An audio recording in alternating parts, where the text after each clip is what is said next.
ang babae sa itim na bestida.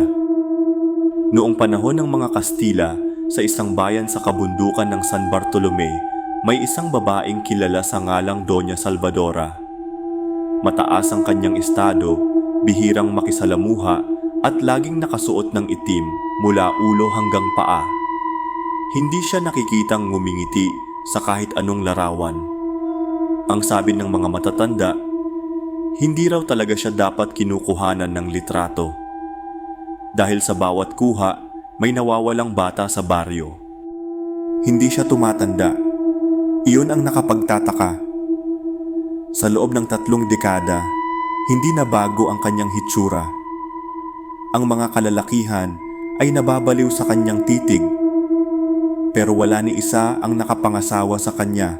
Lahat ay biglang nagkakasakit o namamatay. Ang lihim sa likod ng retrato. Ang larawan na ito raw ay kuha ng isang banyagang litratista na galing Maynila.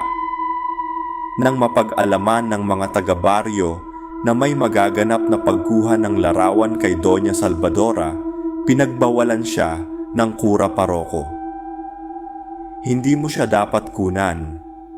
Sa bawat larawan niya, may kaluluwang kinukuha kapalit, babala ng pari. Ngunit hindi nakinig ang banyagang litratista. Sinamahan niya si Doña Salvadora sa isang silid na may altar, may rebultong may hawak na krus. Sa oras ng pag-click ng kamera, humampas ang hangin sa buong silid. Napundi ang lampara, bumagsak ang rebulto, at mula sa mga mata ni Salvadora, tila may dumaan na aninong itim.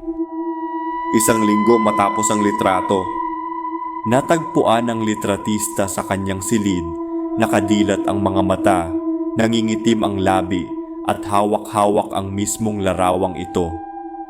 Ang kakaiba, sa larawan, hindi lang si Doña Salvadora ang naroon.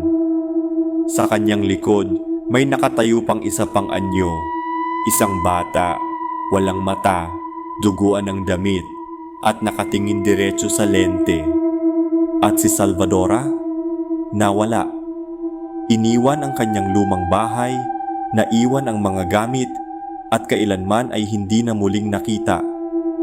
Ngunit minsan, kapag 12:00 ng gabi, kung titingnan mo ang lumang retrato habang may kandilang nakasindi, sinasabi ng mga nagtatangkang sumubok, kumukurap ang mata ng babae. At sa susunod na gabi, may isang batang nawawala sa baryo.